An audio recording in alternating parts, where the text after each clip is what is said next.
สมอยละบาดนี่เนาะไปทางใดเบิดแหละอันเพิ่นเมื่ออะไรได้เมื่อเบิดแหละเมื่ออื่นเพิ่นมาเฮ็ดเพิ่นโจทย์ละบ่มื้อนี้เอาเนาะถ้าช่างคบกันนะว่า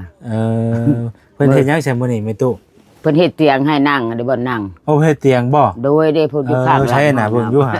เพิ่นเฮ็ดเตียงบ่มาเบิ่งอยู่หาแม่ตู้นั่งกินข้าวกินน้ำเพิ่นแล้วมาน่ะเพิ่นก็เฮ็ดเมื่อวานนี้ยังเห็นเตียงกันว่ามันฮักอ่ะเฮ็ดไม้แล้วบาดนี้เพิ่นเฮ็ดตัวไม้เด้เด้เพิ่นเอามาเฮ็ดบ่อนล้างถ้วยให้มาเฮ็ดหม้องล้างถ้วยเด้อบาดนี้เอาโทรไล่หยังเนาะบาดนี้เนาะของดีนี่แหละชื่อนายหมักแตงไม้เพิ่นเห็นเพิ่นพูดนาทักแต่ว่าชื่อนายหมักแตงแล้วก็หลายอย่างอยู่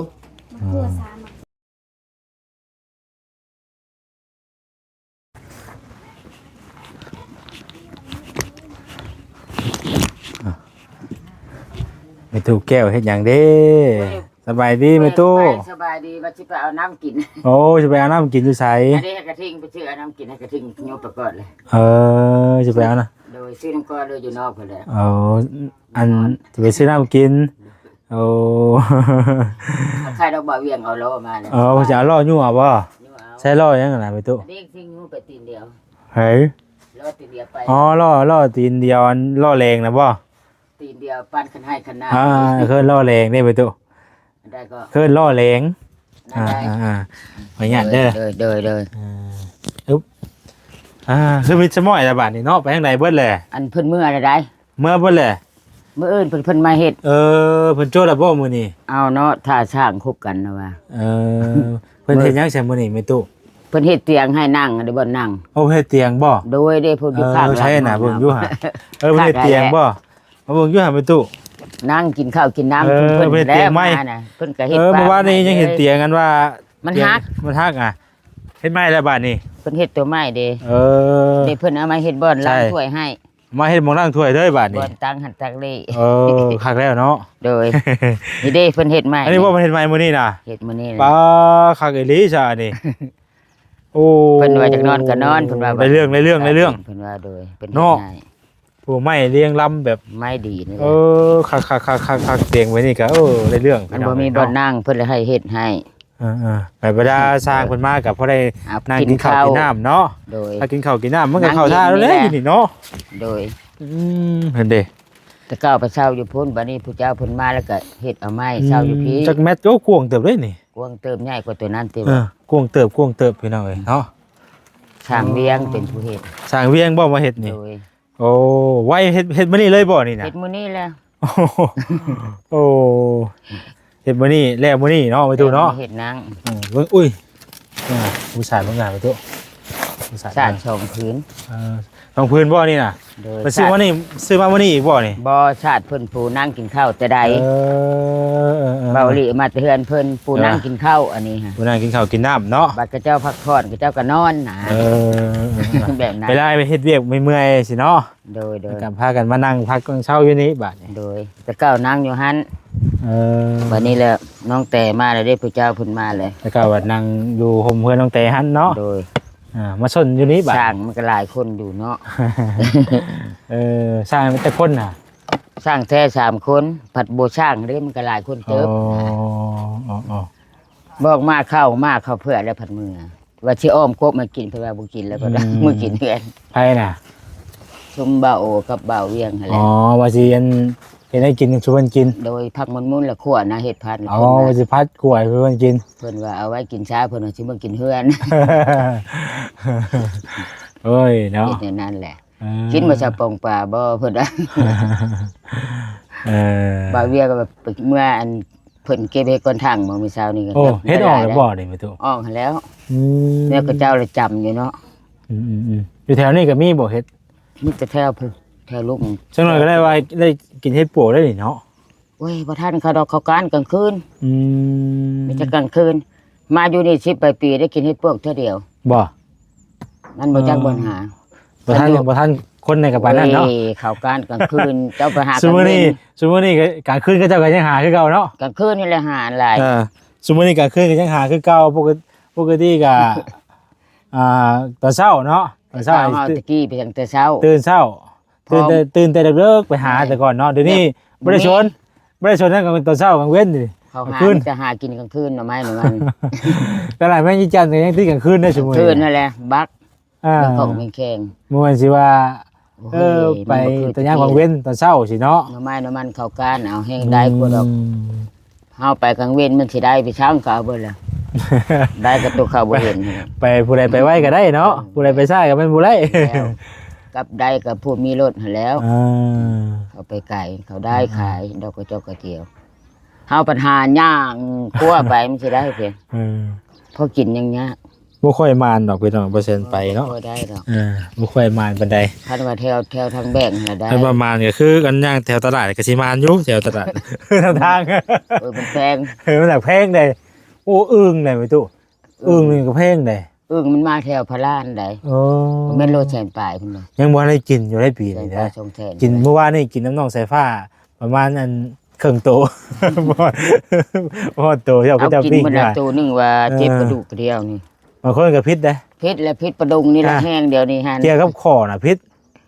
ประดุงเข้า บางคนก็บ่เป็นหยังบางคนก็บางคนก็ บ่ได้ใส่ผักกระโดดนะลืม บางคนก็บ่เป็นหยังบางคนใส่ปลากระโดนมันเป็นจังไดก่อนมัน มันฆ่า มัน เด้ จะแก้บ่ มันแก้มันบ่พิษเด็กเขาเราว่ามันพังมานี่ได้เฮือนหลังต่อไปแล้ว ใส่ปลากระโดนเขาต้มไม่ได้ต้มใส่ปลากระโดนเอา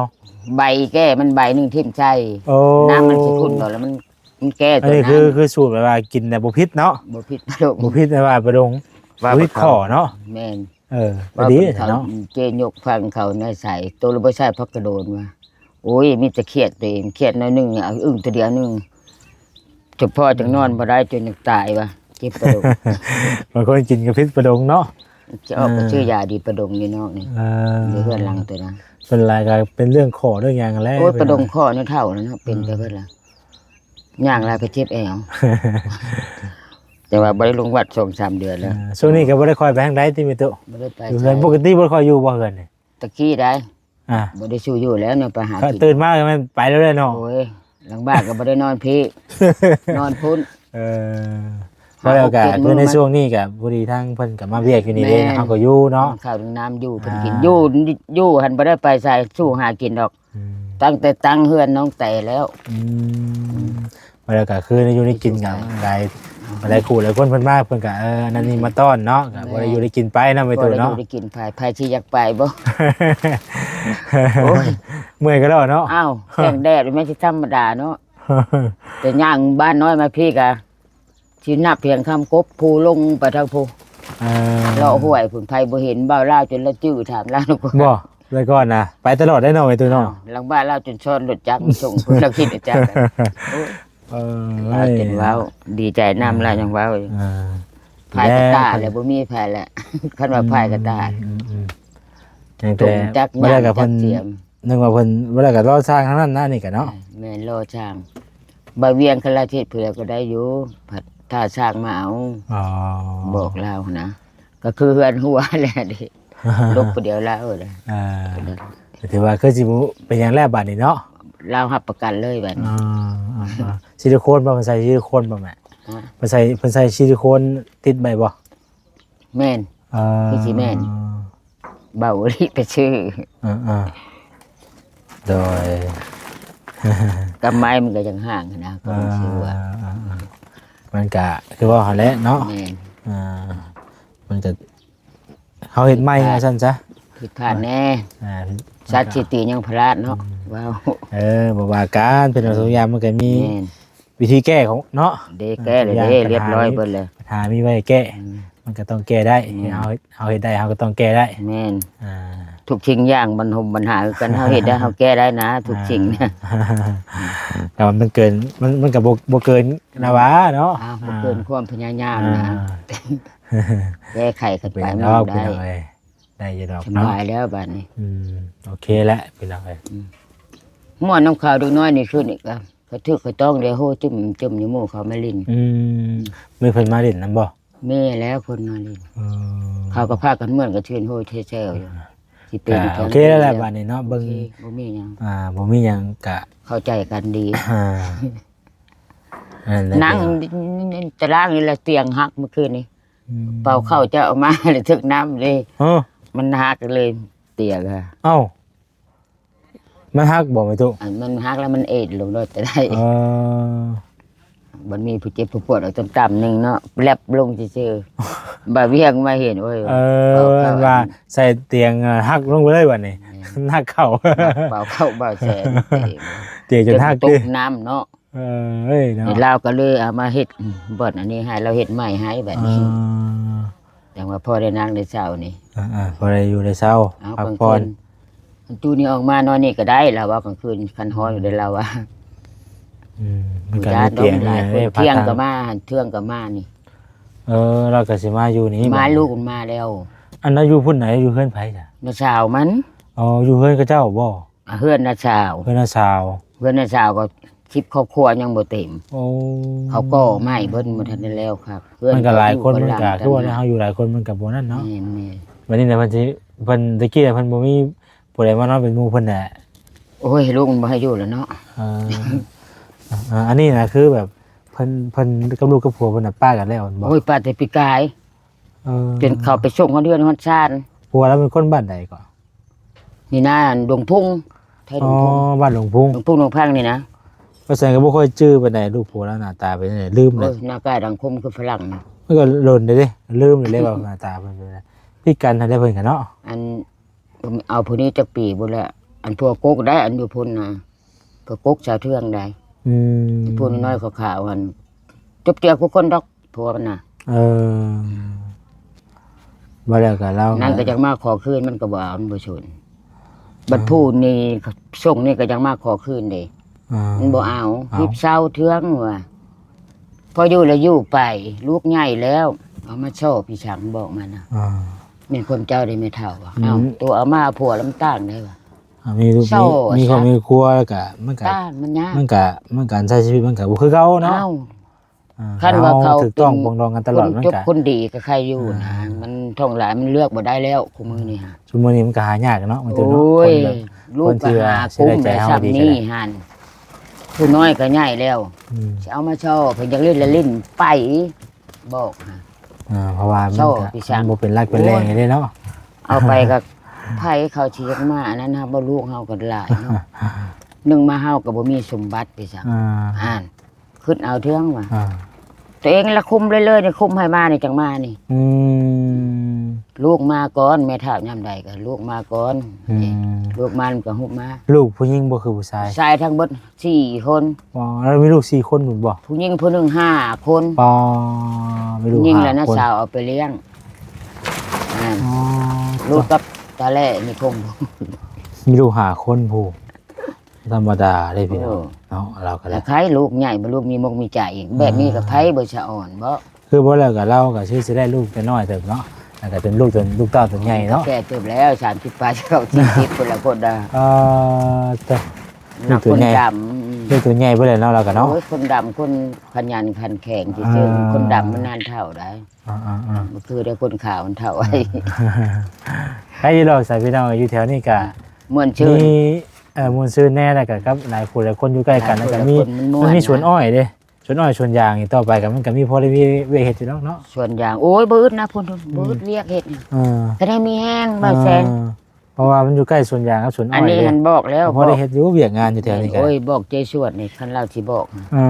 เราก็รับจ้างรับบายไป ส่วน แน่ เอ้ยแบบกับ พอได้อยู่ได้กินเฮา บอก เนาะ ได้ว่าบอกกันในได้ส่วนสิบอกดอกมันเฮยส่วนจังมันสิบอกบ่บอก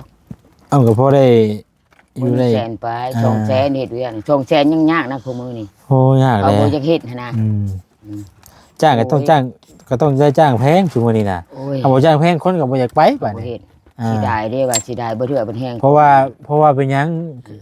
ค่าของชีพมันสูงมันบ่ได้สมมุติว่าเฮาไปซื้อหันซื้อนี่เงินแสนนึงนี่ มันซื้อได้หน่อยอย่างมันนี่ตะกี้เงินแสนนึงหัวหิวเต็มวงมือเด้เงินแสนนึงหิวเข้าไปตลาดนี่เต็มบ่ได้มือนี่ 50กับปานใด บ่ได้นี่นะครับบ่ได้อยู่นี่น่ะบ่ได้อยู่ บ่ นี่ ย่างชื่อปลาเป็นโลก็ได้โลนึงพักมีสีส้มก็เบิด มันต้องได้เพิ่มจำนวนเงินขึ้นอีกทีนะ แม่น เฮาจังสิได้อัน ประหยัด เจอของ ดี ได้ ได้จังได้ได้ผู้ครอบครัวนั่นประหยัดจัง คือ ได้ เงินเฟ้อพี่น้อยเนาะ เงินเพิ่มไปแล้วสู่คนสู่หาจังได้ช่วยกัน ต้องได้ใจจำนวนหลาย อืมเบิ่งกว่าไปสั่งกับสิแนวแพงไข่ก็ยัง3หน่วย10 อืม ปลาทูตัว แพงเนาะ 10,000ปลาทูตัว12,000ปลาทูดิบ กระแพงบ่ได้ เอาขาย เสมอสวรรค์นี่ แม่นได้คันว่าตลาดแกงแฮดเป็นโรงงานน้ำตาลเนี่ยโลที่15,000พอพังโลนึง ไปซื้อเครื่องซื้อของอยู่แถวนั้นบ่แม่ตุ บ่แล้ว ไปเวลาไปเพิ่นบ่ตลาดบ่ บ่ได้ไปนะบ่มีรถมีราง อืม ไปน้ำหมู่เพิ่นได้เสียเงินได้บ่ให้เขา10,000เขาก็บ่ให้เจ้าเพิ่นเอาเงินมาใช้ไปซื้อ อ่า หากินไปเพิ่นช่วยเพิ่นอย่าง ตาม แพ ธรรง มชาติไปสิเด้อเนาะ ตามธรรมชาติ หาอยู่หากินไป เพิ่ ใช่ไหม มีให้ประหยัดไว้กินยอมกินนั่นล่ะเอาไปบ่ได้ ไปบ่ได้เนาะ อืมภาคหมู่ก็แม่นสิภาคแล้วเนาะเงินว้าว อยู่ไป ที่งานก็จะขี้ในหมู่ตะปุด โอ้ยเฮาก็คิดคือกันเท่าแล้ว โดย ที่งา อื น มเนาะจักสิว่าจังได๋พี่น้อง ธรร เอ้ ม ย ชาติ หาอยู่หากินไปตามธรรมชาติเนาะ แม่น อืม เฉพาะตัวเองก็บ่ปานใดดอกเปลืองน้ำหลานนั่นแหละมันพี่ลึกหลาย หลานก็คือว่าแล้วเพิ่นก็กำลังคุมกินเนาะ เด็กน้อยเพิ่มกินแล้วพอบ่ต้องคิดหลาย ยังกับพวกเขาบ่จักอดจักหยังเห็นก็กินเนาะอยาก กิน บ่แหละ กินจนคงคอ แม่เพิ่นบอก พี่น้อง อดเอาในลูกเอ้ยพี่ลึกหลายอิ่มระยะกินให้รับก็รับเป็นลูกแนวกินกินให้วายก็วายบอกอ่ะมันผัดหายเจ้าเอากินมันว่า ใช้เพิ่นไปทางใดมื้อนี้คือบ่เห็น กระทิงฮะ เอาไปเอาน้ำ ยูแล้วเอาไปกับกระตุกมาเด้ ก็ยังดีเอาแล้วก็เพิ่นก็ เฮ็ดได้ เนาะ เบิด ก็ซอยเวียกได้อยู่เลยก็ ซอ ไป ยได้ ได้ แค่นี้ว่ามันย่างหยังมีหยังนะป้ามันกิน อืม เรือมันยังกิน แต่ว่าบอกว่าให้ไปซอยไปสิน่ะไปได้เนาะ ไปได้เบิดเฮ็ดหยังเฮ็ดเบิด อ่า หมู่คู่ชายได้เบิด โดยไผสามาคือหิวกระเป๋า บ่ฮู้แล้วบ่แม่นเขาเทืองบ่ลูกเต้ามันบ่ แม่นบ่ ผู้ชาย แม่นได้น่ะ ลูกมันนั่นแล้วมา แล้วมาแต่วันนี้ว่ามาแต่พุ่นบ่ โอ้ยมาจากกรุงเทพพุ่นแล้ว มาแต่ฝั่งไทยพุ่น รถแต่ว่านแต่มื้อชื่น เอ่อ แม่นตาเขานะเบิ่งเขาชอบมึงด้วยบ่แส สอง งบ้าน สองก็ได้ไม่ตุก ลูกมันนั่นแหละ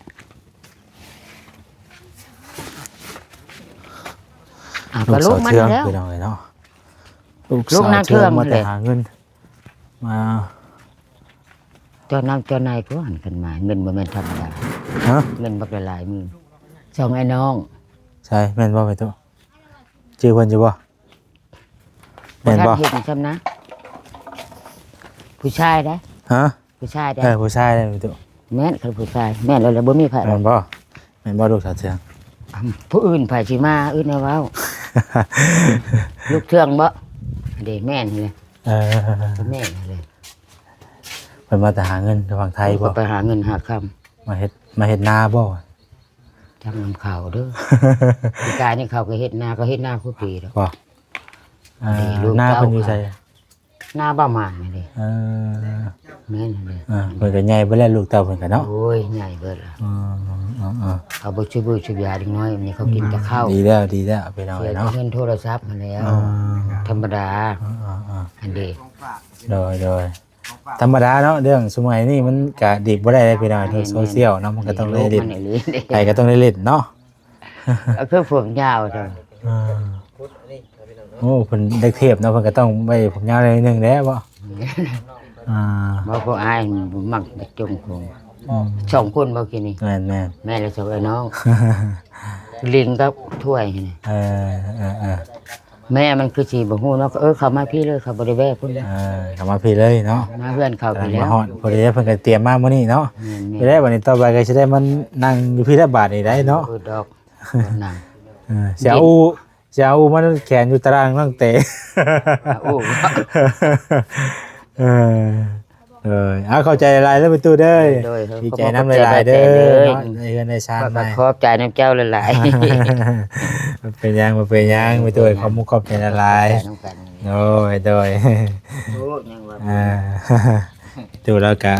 ได้สิดังไฟเฮ็ดหยังก็กินนี่ ดังไฟว่าสิให้มันเบิดแล้วก็สิไปน้ำกระ โอ้ ทิง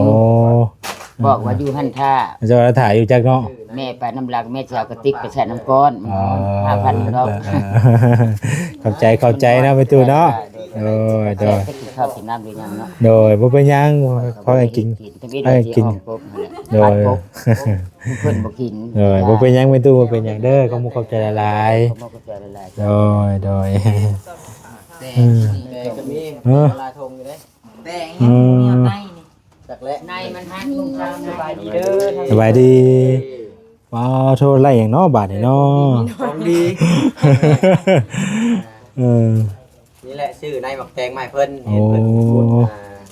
นาทักแต่ว่าชื่อในหมักแตงแล้วก็หลายอย่างอยู่ มันคือสารหมักใจ แล้วแต่ที่เรียกปลูกนะ จะไปดินไม้เพิ่น ชื่อ คือสิงาม ชื่อผักชื่อหญ้ามาให้เพิ่นปลูก คือสิงาม ดีแล้วเนาะมีนานได้เด้นี่เนาะ มีเรียบร้อย ทางคนวนพา โอ้ยน้องแต่แล้วปลูกเป็นอยู่แล้วน้องแต่น่ะข่อยเคยเห็นแล้วปลูกอยู่ตะกี้โอ้ย หอมป้อมตัวนี้มันเป็นวัน ให้สัตว์พี่น้องเอ้ยเนาะขอตัวไปก่อนบัดนี้สำหรับมื้อนี้ก็บ่มีหยังหลายลำลาพ่อแม่พี่น้องไปก่อนอยู่ดีมีแฮงเบิดสุขุสุคนเด้อพี่น้องเด้อสบายดี